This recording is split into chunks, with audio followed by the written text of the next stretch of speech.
Hello, my witches, and welcome back. I know I haven't posted in a while, so I'm just doing a quick thing. I'm about to go water my plants, but I've been thinking a lot about what I'm gonna do on this channel, and I find myself in more of a homemaker role. So, being a witch and a homemaker, I've been trying to find vlogs or whatever on witchy homemaking, and I can't find any, so I'm gonna make one. I've started getting into and not getting into actually getting around to reading all of my witchy books that I've collected in the time of working 80 to 100 hours a week. Don't do that, by the way. So I've been reading Scott Cunningham and another author, and I can't remember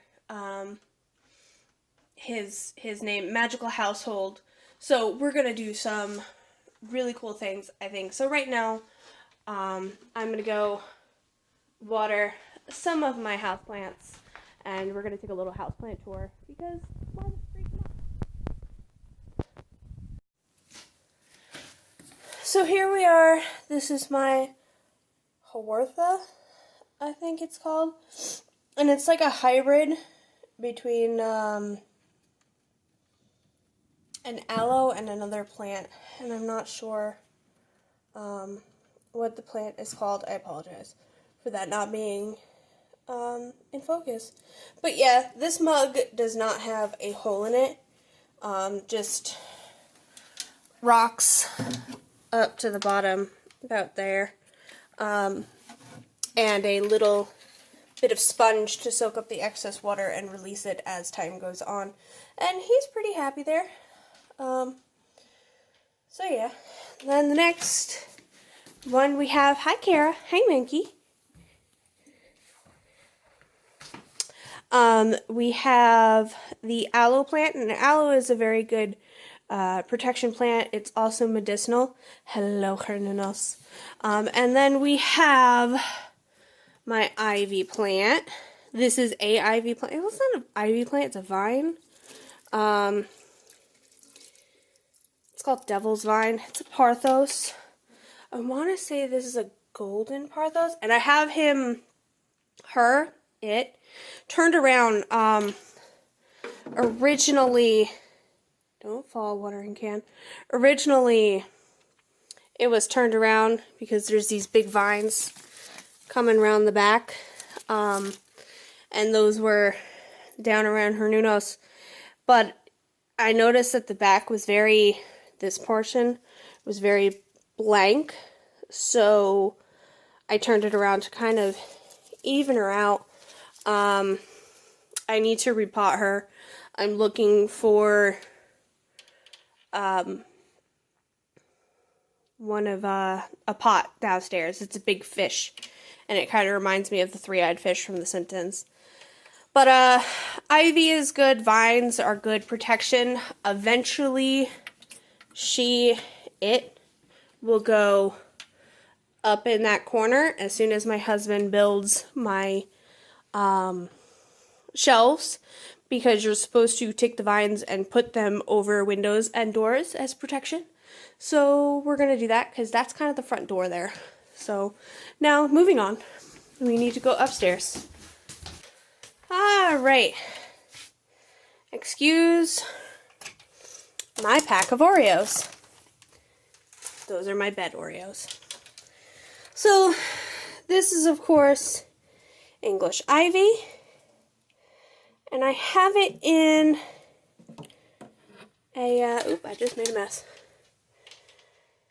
A self-watering pot. Hence why I put the water in here. In there on the bottom of it, you can't really see it, but there's a ribbon that goes up into the bottom of the pot. And this ivy is English ivy, and it's really liking it because I have this nice, lovely new growth right here. I'm so excited. This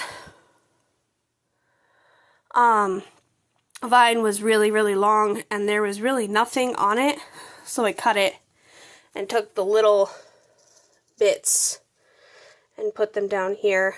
Hopefully they'll root and they'll grow. But eventually that's going to be hung. And ivy is a good protection plant, as I said before. English ivy is also a good bedroom plant because it is one of the few plants that convert carbon dioxide into oxygen during the evening. Usually at night, plants go dormant, and ivy is one of those plants. Or one of those plants that don't really go dormant. So this is my jade, and I am trying an experiment with my jade. I repotted it, and I realized that it was 3 different jades. So I am trying to graft the 2 of them together, so that's my experiment. This one has some new growth. I'm not quite sure what's going to happen with that. Do we need water? We need water in here. But jade is a money plant. It is also a friendship plant. And it's good to keep around the house. You know, the first plant I was ever kind of exposed to was my mother's jade plant, Herman. And that thing was like 30 years old. And then my mom left it out during the frost and it died, unfortunately. So this is the new Herman, I guess you could say. These are jelly bean plants, and I apologize that they look so terrible. Eventually, when I replant the pothos, I want to take these guys and I want to repot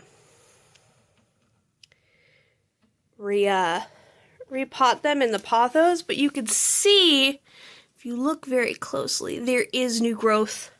So they are not dead.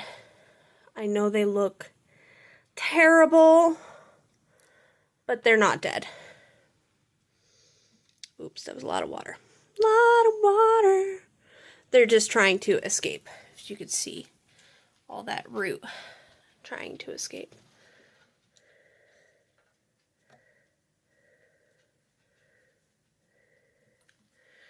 So these guys are that my cat knocked over, and I'm trying to make it better, but it looks like it's not going to get any better. These guys actually, if you look in the bottom, you can see they still have some water, so I'm not going to water them again. But they are what's called lifesaver plants. Their flowers look like a big old lifesaver. And then we have some aloe cuttings. One of the things I noticed yesterday is that aloe downstairs had fallen over. It like fainted.